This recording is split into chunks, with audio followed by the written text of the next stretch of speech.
Pues saludamos ahora a Unai Sordo, que era uno de los agentes sociales que estaba en esa firma, secretario general de Comisiones Obreras. Muy buenos días. Hola, buenos días.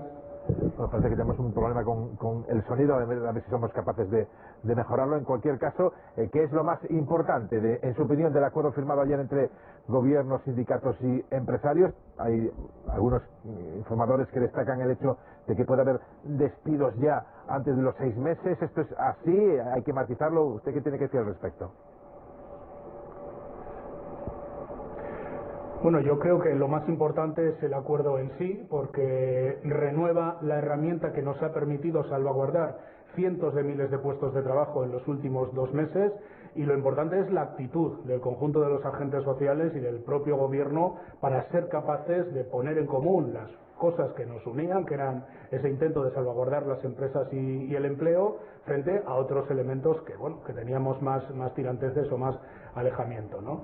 Respecto al compromiso de mantenimiento del empleo, lo que se ha hecho es aclarar los términos de ese mantenimiento del empleo durante 6 meses. No es que se haya abierto la posibilidad de despedir, es que se han aclarado una cosa tan de sentido común, en nuestra opinión, como que aquellas empresas que por tener una actividad muy estacional, por ejemplo, ligada al verano, se analicen esos casos, porque, por decir un ejemplo concreto, un bar que triplique o un restaurante que triplique su plantilla en los meses de julio y agosto, si el compromiso del empleo corresponde a esa plantilla triplicada respecto a la que tiene el resto del año, seguramente lo que vamos a hacer es que ese negocio no sobreviva. Si los 6 meses tiene que mantener una plantilla que ordinariamente no tiene, pero el mantenimiento de los 6 meses del empleo se mantiene en el decreto, es un compromiso de las empresas que se acogen a estos ERTEs, y donde se ha añadido además otras medidas de corresponsabilidad de las empresas, como es que si van a tener un reparto de dividendos tengan que devolver aquellas cotizaciones sociales que han dejado de pagar, porque no parece razonable que, habiéndose ahorrado esas cotizaciones, pues luego pueda repartir dividendos entre sus accionistas. Son medidas, yo creo que bastante equilibradas, pero lo más importante es mantener la herramienta que nos ha permitido salvaguardar muchísimo empleo en 2 meses durísimos para la economía y para el país en general, y hacerlo con un consenso con sindicatos y organizaciones empresariales. Por ese consenso y esa visibilidad que hemos visto del acto, han dado ustedes un ejemplo. Los agentes sociales normalmente no están siempre de acuerdo, el gobierno, los sindicatos y la patronal. Ahora que vemos a la clase política tirarse los trastos a la cabeza, ¿han dado ustedes un ejemplo que debían imitar otros? Yo creo que sí, yo creo que hemos estado a la altura de las circunstancias, porque estamos primero ante una pandemia dramática, esto es lo primero, pero en segundo lugar estamos ante la crisis económica que en el corto plazo tiene una profundidad mayor de nuestra historia, por lo menos desde la guerra civil, ¿no? Y resulta verdaderamente preocupante que en un momento en el que nuestro PIB va a caer más que nunca, infinitamente más que en el año 2008 o en el año 2009, porque le está ocurriendo lo mismo a todos los países de la Unión Europea, en vez de poner en común la necesidad de este gran pacto de Estado que necesita España, que es un pacto político, un pacto social y un pacto interinstitucional, pues nos estemos encontrando con una política de polarización extrema, ¿no?, en el terreno parlamentario y el terreno político. Y yo creo que este acuerdo de diálogo social sí marca una senda, porque ahora mismo estamos todavía casi en la fase, de amortiguar el enorme golpe de la crisis sanitaria en la economía. Pero es que inmediatamente hay que hablar de la reconstrucción, de cómo impulsamos los sectores económicos, como el turismo, como otros, que van a sufrir mucho en este verano en nuestro país. Y hace falta el concurso de todas las administraciones y, por tanto, de la gran mayoría de los partidos, ¿no? Y desde Comisiones Obreras sí queremos hacer un mensaje a la corresponsabilidad de las fuerzas políticas, porque lo que vamos a vivir no es ninguna tontería, y sí creo, sinceramente, que sindicatos y organizaciones empresariales, junto con el Gobierno, hemos estado en este momento a la altura de las circunstancias.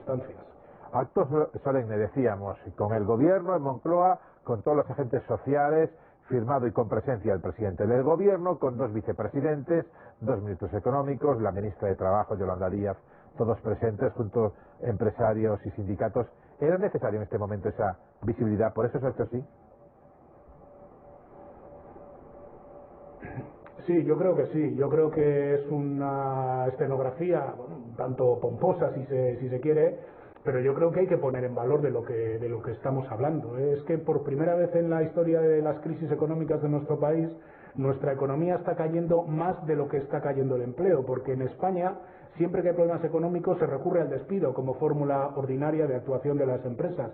Y esta vez, siendo la crisis más profunda, insisto, en el corto plazo, esto no ha sido así. Ahora mismo seguramente hay cerca de 1 millón de personas en España de las que están en los ERTEs que, si no llega a ser por lo que hemos hecho, estarían despedidas y despedidos. Por tanto, esto tiene muchísima importancia y creo que marca una senda de cómo afrontar una crisis tan particular como esta, porque esta no es una crisis que tenga que ver con un problema económico, con un problema de desequilibrios macroeconómicos, no, es una crisis muy particular porque hemos tenido que parar la mayor parte de nuestra economía para hacer frente a una pandemia.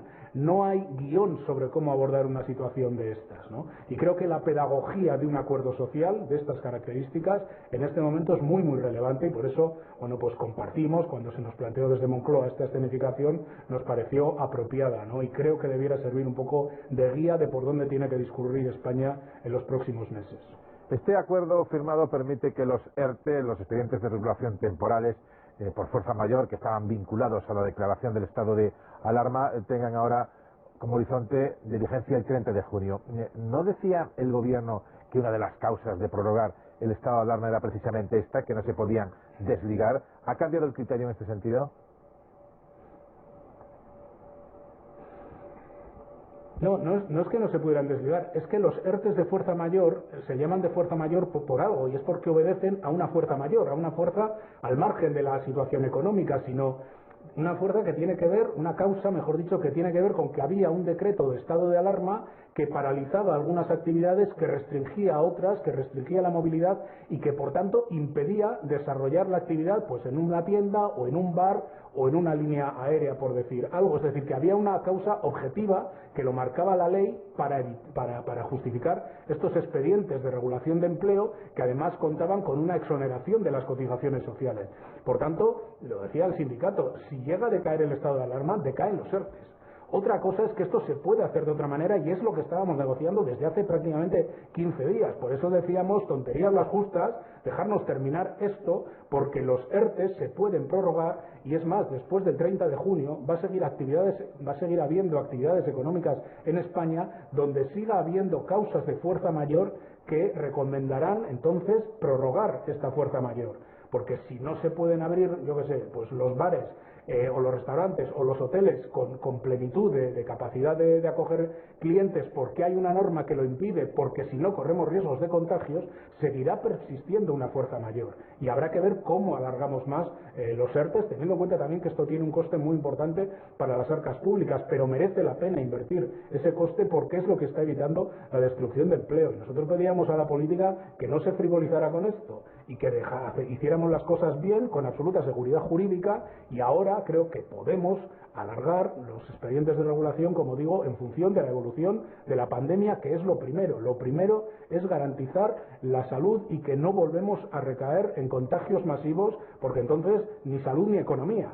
Entonces, bueno, es el papel que creo que estábamos haciendo con responsabilidad y con corresponsabilidad los agentes sociales, y pedimos, por favor, a las distintas fuerzas políticas, empezando por el Gobierno, que es quien gobierna, un ejercicio de responsabilidad permanente.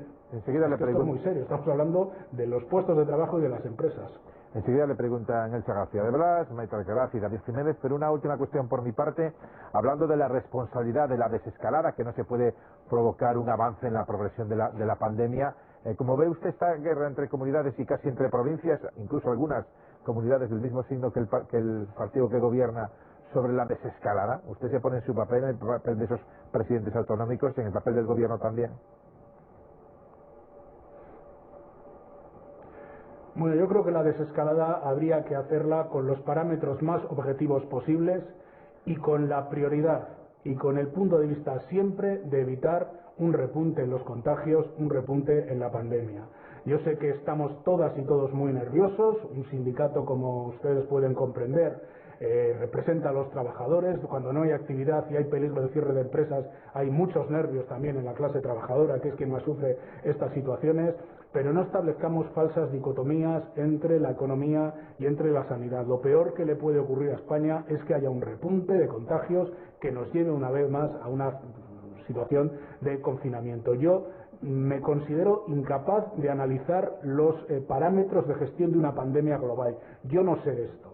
Y creo que casi nadie sabe de esto, aunque casi todo el mundo opina de esto. Y por tanto, creo que lo que corresponde es entender que los responsables sanitarios de todas las administraciones estarán haciendo lo que tienen que hacer para esa prioridad, que es reducir definitivamente la pandemia y los contagios en España. Y desde luego yo no voy a entrar en polémicas de ese tipo. Elsa García de Blas, te escucha Unai Sordo. Buenos días.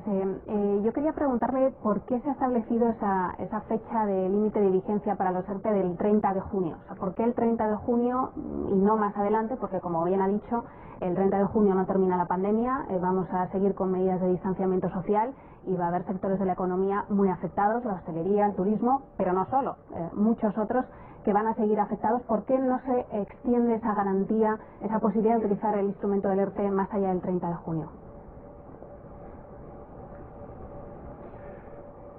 Bueno, el instrumento del ERTE se podrá utilizar en todo momento. Lo que pasa es que los ERTE ahora mismo tienen una regulación específica para este momento que tiene que ver con que se han reducido mucho los trámites de gestión de estos expedientes de regulación y además cuentan con una serie de exoneraciones, es decir, de cotizaciones sociales que las empresas no tienen que pagar cuando hablamos de expedientes de regulación de fuerza mayor, y que tienen un coste económico para las arcas públicas. Por tanto, los ERTE se van a poder utilizar en cada momento. Otra cosa es hasta cuándo extendemos esta legislación, digamos, ad hoc para este momento.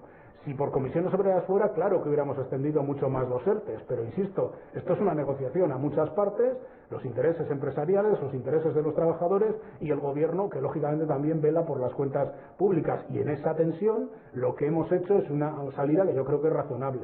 Extendemos 2 meses más los ERTE tal como están y luego abrimos una comisión tripartita entre gobierno, empresarios y trabajadores y trabajadoras para ver en qué sectores sigue concurriendo una causa de fuerza mayor que nos permitan después de junio, después de julio, después de agosto, hasta cuando exista esta fuerza mayor, alargar estos expedientes y este tratamiento fiscal, por entendernos, de estos expedientes. Este es el compromiso, yo creo que es razonable, yo creo que todo el mundo sabe que va a haber sectores que después del 30 de junio va a seguir existiendo una causa de fuerza mayor que recomendarán utilizar los ERTE para evitar los despidos, y lo que hacemos es desde mañana mismo empezar a evaluar cuáles son esos sectores y esas empresas. Bueno, es una salida yo creo que perfectamente razonable, porque además hemos demostrado corresponsabilidad con la situación y por tanto es muy importante que las partes nos fiamos entre nosotros para abordar este debate con objetividad y con seriedad, ¿no? Maite.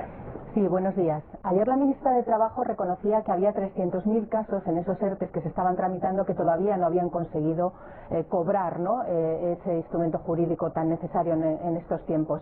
No sé si ustedes han hablado con el Gobierno de ello, porque fundamentalmente hablan de que los damnificados hablan de que hay un laberinto burocrático, ¿no?, a la hora de llegar a esas medidas. No sé si han hablado ustedes con el Gobierno y se van a agilizar, ¿no?, porque 300.000, desde luego, personas que tuvieron que echar el cierre o perdieron el empleo desde el 13 de marzo me parece una cifra lo suficientemente importante, ¿no?, para batallar para que todo eso se agilice. Sí, nosotros desde el principio hemos planteado que había que buscar elementos adicionales para garantizar el cobro cuanto antes de los ERTE. Y la semana pasada se alcanzó por parte del Gobierno un acuerdo con las entidades financieras para poder adelantar el pago de los mismos. Nosotros lo hemos intentado también que en algunas empresas, estoy pensando en una cadena de pizzas que por ejemplo adelanta también el cobro de los ERTE a través de un acuerdo sindical, es decir, distintas fórmulas para que esto no se retrase. Punto número 1, y desde luego vamos a seguir exigiendo al Gobierno premura en esos cobros. Segundo, el esfuerzo que se está haciendo desde los servicios de empleo y por su parte de los empleados públicos me consta que es inmenso. Se está trabajando sábados, se está trabajando domingos, se han reconocido prestaciones que ya han cobrado 3 millones de personas, 1.100.000 autónomos. Es un esfuerzo sin ningún tipo de precedente en la historia de nuestro país. Por tanto, en todo momento poner en valor esos servicios públicos de empleo y a esos trabajadores y trabajadoras. Y desde luego, hay que agilizar como sea para que todo el mundo esté al pago, esté al hilo, no me sale la expresión, que haya cobrado, por decirlo de alguna manera, ¿no? En todo caso son más de 3 millones de personas las que han cobrado y se trata de que no haya ningún retraso a futuro, ¿no? David Jiménez. última pregunta. Sí, hola. Hay una generación de jóvenes que llegó al mercado laboral después de la caída de Lehman Brothers y la grave recesión que siguió aquello, que han pasado 10 años entre paro, precariedad, marcharse fuera como única alternativa y, claro, cuando parecía que podían empezar a recuperarse, llega esta crisis otra vez y les condena quizá a otros 10 años, esperemos que no, también a seguir en la misma situación. ¿Qué medidas concretas propone para intentar aliviar la situación de toda esa generación?